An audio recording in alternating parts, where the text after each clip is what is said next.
যুদ্ধের একটা স্বভাব আছে, একবার শুরু হলে সে আর কারো কথা শোনে না। তাকে আপনি থামতে বলবেন, সে শুনবে না। তাকে আপনি সীমা শেখাতে চাইবেন, সে রেগে যাবে। যুদ্ধ যেন এক বেয়ারা কিশোর, যে রাগে ক্ষোভে নিজের ঘরই ভাঙচুর করে বসে।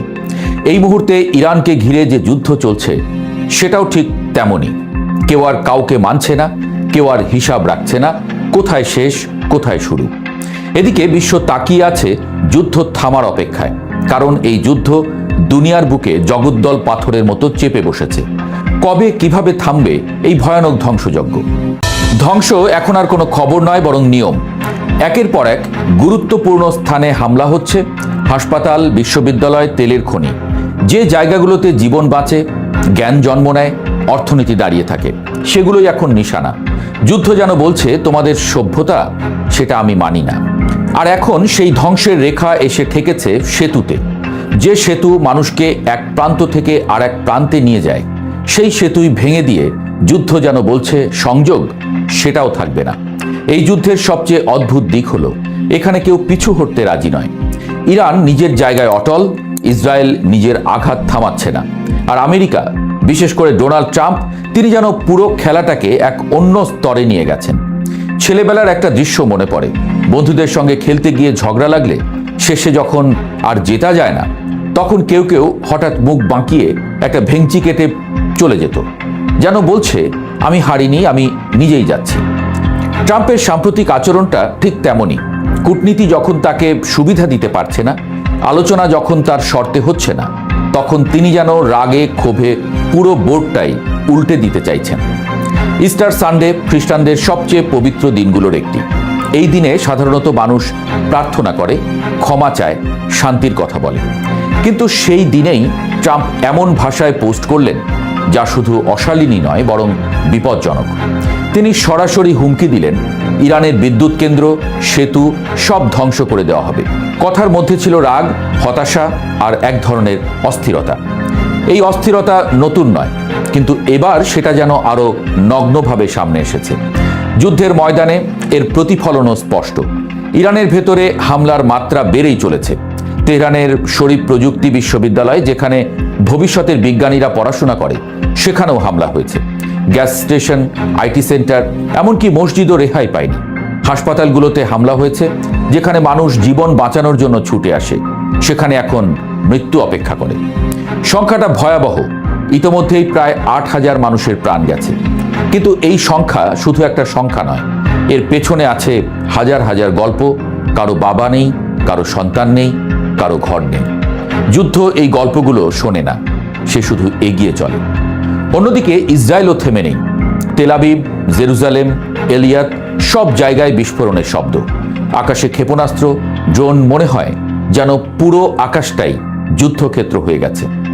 ইরান, লেবানন, ইয়েমেন সমন্বিত হামলার খবর আসছে। যুদ্ধ এখন আর দুই দেশের মধ্যে নেই, এটা ছড়িয়ে পড়ছে, বড় হচ্ছে, জটিল হচ্ছে। এই জটিলতার মধ্যেই একটা ঘটনা বিশেষভাবে গুরুত্বপূর্ণ। ইরানের দুর্গম পাহাড়ি এলাকা থেকে এক মার্কিন পাইলটকে নাটকীয়ভাবে উদ্ধার করা হয়েছে। এই ঘটনাকে চাইলে সতর্ক বার্তা হিসেবে দেখা যেত, কারণ যদি ইরানি বাহিনী তাকে আগে খুঁজে পেত, তাহলে পরিস্থিতি সহজেই জিম্মি সংকটে রূপ নিতে পারত। ইতিহাসে এমন ঘটনা আছে যা এক একটা সরকারের পতন পর্যন্ত ডেকে এনেছে। কিন্তু ট্রাম্প এই ঘটনাকে সতর্কতা হিসেবে দেখলেন না, বরং মনে হলো তিনি আরো সাহসী, যা বলা ভালো আরো বেপরোয়া। তিনি হয়তো মনে করেন চাপ বাড়ালে ইরান শেষ পর্যন্ত নতি স্বীকার করবে। হয়তো ইতিহাসের কিছু উদাহরণ তাকে এই বিশ্বাস দিয়েছে। কিন্তু সমস্যা হলো, এই যুদ্ধটা শুধু শক্তির লড়াই নয়, এটা ধৈর্যেরও লড়াই। ইরান জানেও তাদের জিততে হবে না, শুধু টিকে থাকতে হবে। আর যুদ্ধ যত দীর্ঘ হয়, ঝুঁকিও তত বাড়ে। এই ঝুঁকির একটা বড় অংশ জড়িয়ে আছে হরমুজ প্রণালীর সঙ্গে। বিশ্বের একটি গুরুত্বপূর্ণ তেল পরিবহন পথ।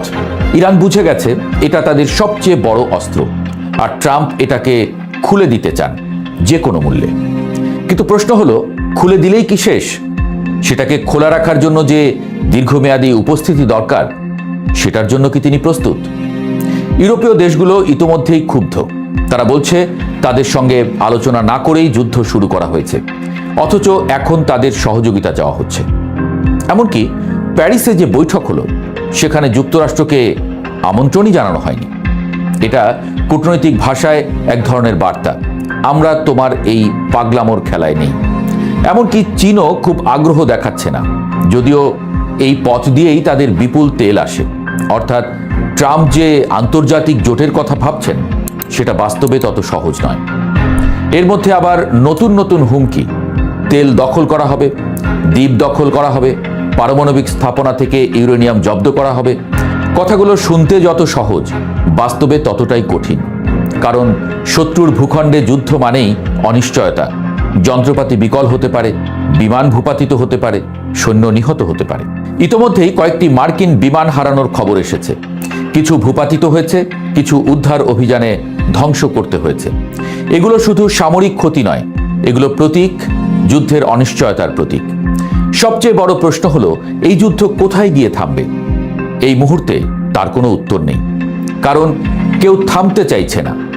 ট্রাম্প ভাবছেন চাপ বাড়ালে সব মিটে যাবে, ইরান ভাবছে টিকে থাকলেই তারা জিতবে, ইসরায়েল ভাবছে নিরাপত্তা নিশ্চিত না হওয়া পর্যন্ত তারা থামবে না। আর এই তিন চিন্তার মাঝে আটকে গেছে পুরো বিশ্ব।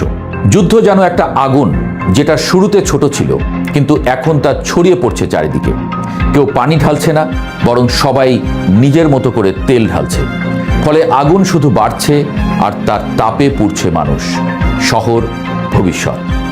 শেষ পর্যন্ত হয়তো কোনো একদিন এই যুদ্ধ থামবে।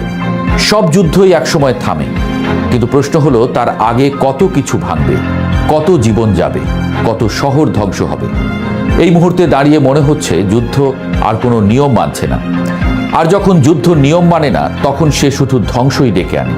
আর সেই ধ্বংসের মাঝখানে দাঁড়িয়ে মানুষ শুধু একটাই প্রশ্ন করে, এই যুদ্ধ কি সত্যিই দরকার ছিল?